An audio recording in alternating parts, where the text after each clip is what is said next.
Okay students, standard 10 chapter 11 electricity, उसका text book का new text book का page number 172 है, जिसके अंदर इन टेक्स्ट क्वेश्चन के अंदर क्वेश्चन 1 में हमको बोला गया है कि calculate the number of electrons constituting 1 coulomb of charge.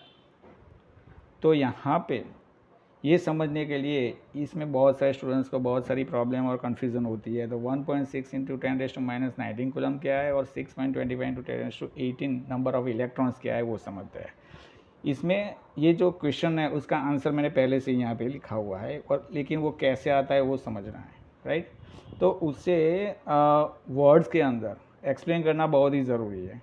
चलो हम मैथमेटिकल स्टेप्स को ध्यान में रखते हुए सोचते हैं कि हमें ढूंढना क्या है, नंबर ऑफ इलेक्ट्रॉन्स, तो वो हम पीछे लिखते हैं। ओके, और हमें गिवन यानी कि क्या दिया हुआ है, 1 कूलम्ब ऑफ चार्ज, और जो गिवन होता है वो हमें आगे लिखना होता है मैथमेटिकल स्टेप्स के लिए।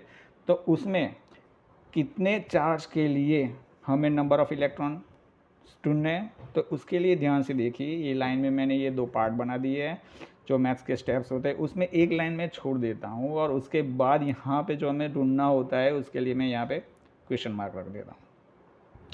हमें नंबर ऑफ इलेक्ट्रॉन्स ढूंढने हैं, लेकिन कितने कूलम के लिए, तो ये है 1 कूलम, यहाँ पे लिखा हुआ है, तो मैं यहाँ पे लिख दूँगा 1 कूलम। ठीक है।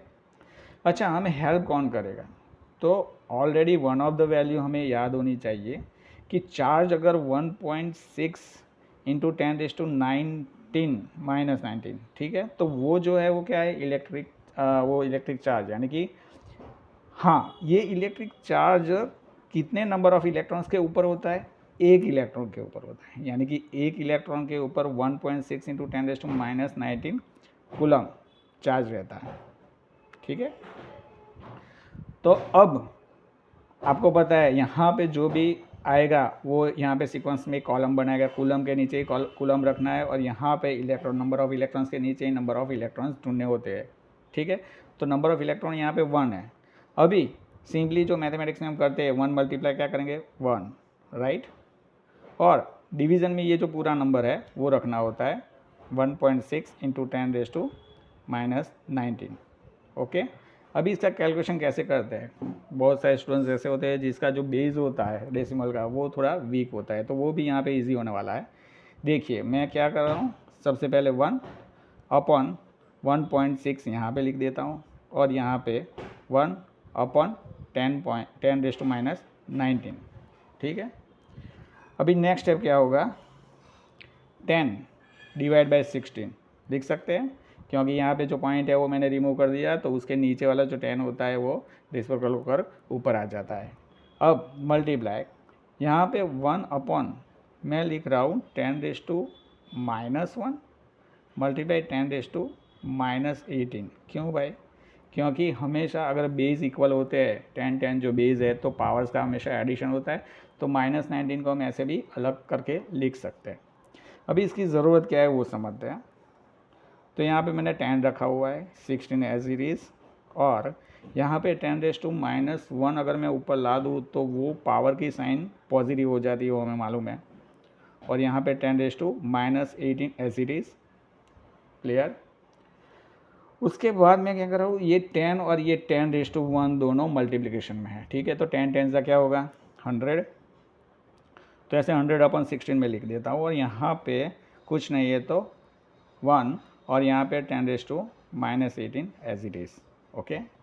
अभी डिवीज़न आया, देखो मैं ये -1 मैंने ऊपर लिया यहाँ पे, ऐसा क्यों, क्योंकि यहाँ पे 10 जो था वो स्मॉलर नंबर था और 16 था वो ग्रेटर नंबर था, तो दोनों का डिवीज़न करने में थोड़ा कॉम्प्लिकेशन बढ़ जाता है। तो मैंने ये किया कि ये 10 को ऊपर लेकर मल्टीप्लाई करके 100 बना दिया। अब इजीली हम 100/16 यानी 100/16 कर सकते हैं। तो 16 6 96 होता है, राइट। रिमाइंडर 4 रहेगा, यहाँ पे हम पॉइंट लेंगे, पॉइंट ऊपर भी चला जाएगा और ये 0 नीचे आ जाएगा, तो ये हो गया 40। अभी 16 2 32 से ये पॉसिबल है, तो मिल गया यहाँ पे सब्ट्रैक्शन करके 8 और एक 0 लगा देते हैं और नीचे उतार देते हैं, तो 80 बन गया। और 16 का टेबल जो होता है, अगर कोई जानता है कि उसमें कौन से नंबर कहाँ पे 80 आता है, तो 16 5 ज़ा 80, यानी कि टेबल्स आपके मेमोराइज होने चाहिए। Now we get 6.25, so in place of 100 upon 16 I can put 6.25 perfectly, right? And now सोचो कि ये 10⁻⁻18 है, वो भी अगर हम ऊपर न्यूमरेटर में लाते हैं तो तुम्हें पता है कि पावर की जो साइन होती है वो चेंज हो जाती है। तो ये हमारा आंसर मिल गया।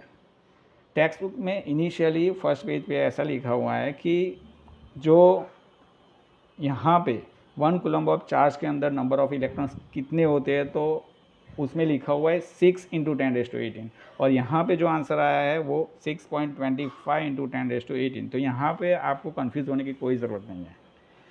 बेसिकली जो अप्रॉक्सीमेट नंबर्स होते हैं ना, उसके हिसाब से आपको पता हो तो ये 5 जो होता है ना, तो यहाँ पे जो लास्ट नंबर 5 या मोर देन 5 होता है तो प्रीवियस नंबर में एक ऐड हो जाता है, राइट। तो देखो यहाँ पे 5 है, तो मैंने बोला 5 या 5 से ज़्यादा कोई हो वैल्यू, ऐसा कोई डिजिट है तो प्रीवियस नंबर में एक ऐड हो जाता है। तो चलो मान लो यहाँ पे 6.25 के बदले हम 6.3 रख सकते हैं, यस। अभी मान लो ये नंबर 3 आ गया, तो वो तो 5 से छोटा है, राइट। तो यहाँ पे हम 6 के बदले 7 नहीं रख सकते, तो अप्रॉक्सीमेट नंबर में 6.3 के बदले 6 भी रख सकते हैं, 6.25 के बदले 6 रख सकते हैं, इसलिए उसमें 6 × 10⁻18 भी दिया हुआ है। तो इसमें ज़्यादा कन्फ्यूज़ होने की ज़रूरत नहीं है। तो ये मिल गए हमें नंबर ऑफ इलेक्ट्रॉन्स, राइट। तो ऐसे कोई भी और जो मैथ्स, साइंस, एसएस या इंग्लिश में कोई भी क्वेरी है तो आप नीचे कमेंट में लिख सकते हैं। जल्द से जल्द मैं ये सॉल्व करके एक वीडियो बना के रख दूँगा। Thank you.